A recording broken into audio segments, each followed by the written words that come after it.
680 WCBM. Get ready for the real deal, Baltimore. Time now for the Tom Moore Show. Good evening, good evening, good evening. My name's Donnie Glover, sitting in for the one and only Tom Moore. It is always a pleasure to be with you. I hope that you're well. You can catch me on Facebook, facebook.com/Donnie, DONI.Glover. On Twitter, Donnie B More News 1. And my website is bmorenews.com. The news before the news, where we uncover the truth. So this is full-time election season. And, I got an idea for this evening's show. Having worked with some candidates, even today, we actually had a 40th District Delegates Forum at Easterwood Park, Baker and Betlow Street in West Baltimore. I am reminded that there are some basic things that every candidate running for office should know. And I'm going to go over these things. If you want to know more, then just give me a call. Maybe you'll hire me. I don't know. 443-858-2684. I'm just telling you the truth. First of all, and you'd be amazed at what people don't know, but let's go with it. Men, if you're going to show up at a candidates forum, particularly a well-attended one, there's a certain uniform you have to have on. Typically, it's a blue suit, and the necktie is either red or blue. Typically, if you're running in America, that's the general uniform. And let's just say a white shirt for simplicity's sake. Women address conservative colors, typically blue, intelligent shoes, looking professional. Number two, if you're running for a House of Delegates or a state senator, let's just say House of Delegates, you have to have a modicum of knowledge of the office. You have to know what a delegate does. Delegates, state senators, they write laws. They write legislation. They write bills. And the hope is that these bills turn into laws. So in order to write that legislation, you have to have some understanding of what's going on in society. Like today, big-time gun protests in D.C., so it would behoove you to write legislation that's relevant, whether it's child support, whether it's ensuring that the gambling casino money goes, or at least a portion of it goes specifically to public education as it was sold to us by then Governor Martin O'Malley. But whatever the case, you have to have some idea of the legislation you would like to propose, because you're graded at the end of the day, one would think, on your ability to get laws passed. So if you're going to a candidates forum and you're talking about running for the House of Delegates and you don't know what your job is, you don't know what a legislator does, legislate. They write legislation. Another part of it is constituent services. And that typically happens after the session is over. What you will do for your communities. Finding out, people will call you. They need you to attend this. James Mosher's opening day is coming up. Various opportunities for you to be engaged with your community. Legislators, state delegates, and state senators also give out scholarships, a part of constituent services.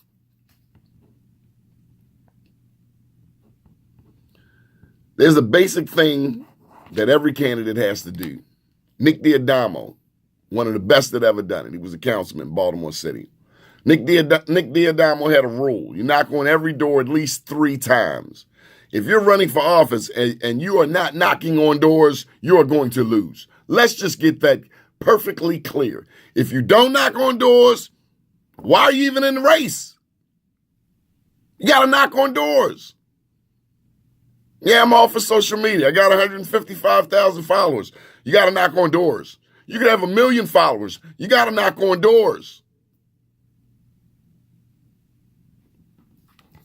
Got another one for you. You got to have a track record. What have you done in the community? I hear these candidates, they're running for this office, for that office. As I said today, we had a candidates forum in the 40th district.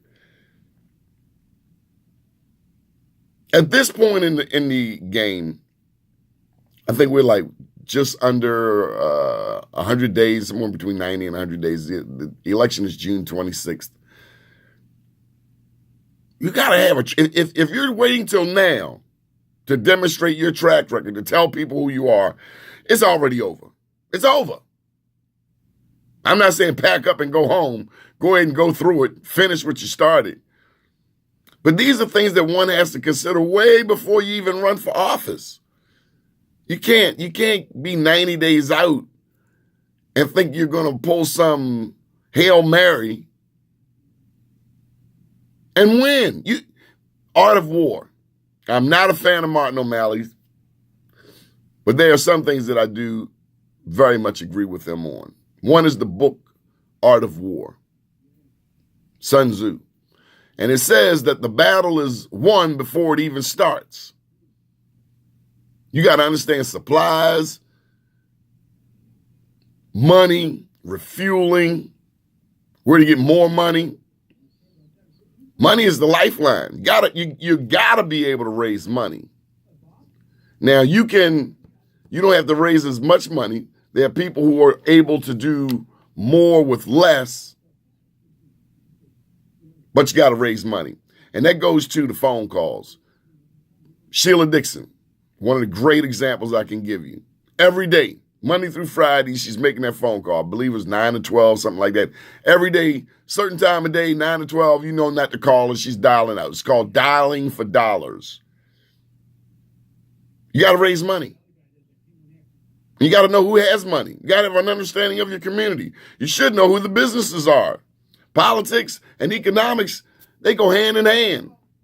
They call it political economy, the interrelationship of politics and economics. You got to have an understanding of who has the money. And then you also have to have some values, because all money ain't good money. In business, I know.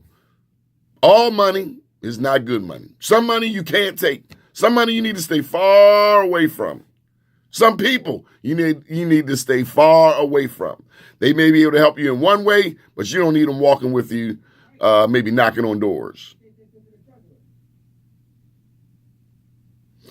Let's see what else.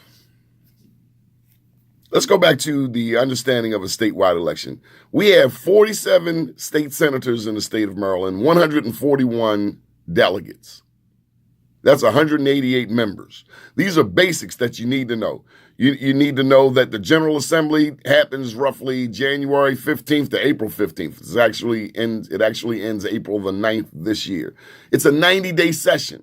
So that means that candidates running or candidates serving in the House of Delegates or the State Senate, 90 days out of the year, they're going to be in Annapolis, Monday through Friday, and quite often on the weekends. A lot of them stay in Annapolis. Some come back home. A lot stay down there. Save the trip. To get a hotel room, they stay there for the 90 days. My point is, if you're running for the House of Delegates, you're running for the State Senate, you should have been to Annapolis by now. You should have been to the General Assembly. Why? Because if you win, these are the people you're going to be serving with. And this is for black, white, Jew, Gentile, purple, green, yellow, or blue. Whoever you are, these are the basic rules. We've covered the uniform, a modicum of knowledge of the office in which you're running, constituent services, having a track record, knocking on doors. You got to have an understanding of the media. Ken Harris, the late councilman in Baltimore City, he had an incredible passion for the media. He was one of the greatest supporters ever, probably the greatest, of Be More News from an elected official standpoint. Oh my God, I so miss the work of Kenny. But anyway, Kenny kept a notebook, a binder, and it had all of his news clippings in it. He knew every reporter. He knew reporters' cell phone numbers.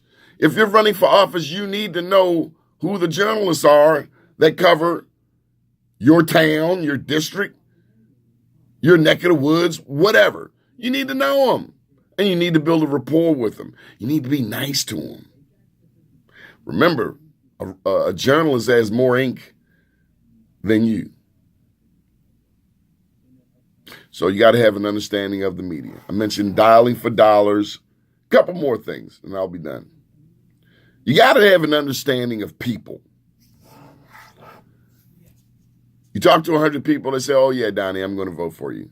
100 people said it. So out of 100 people who say they're going to vote for you, the truth of the matter is only 10% are actually going to vote for you.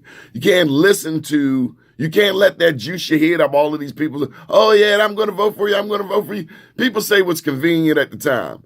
Of 100 comments, 10 of them you can believe. And last but not least, you got to understand political machines. Political machines control jobs. They control money. They control politicians. They involve unions. So those are my thoughts. We'll take some calls. Hey, Ron. Hey, Ron. Hey, Ron. Bring up one for me. We want to take some calls and comments. Thank you.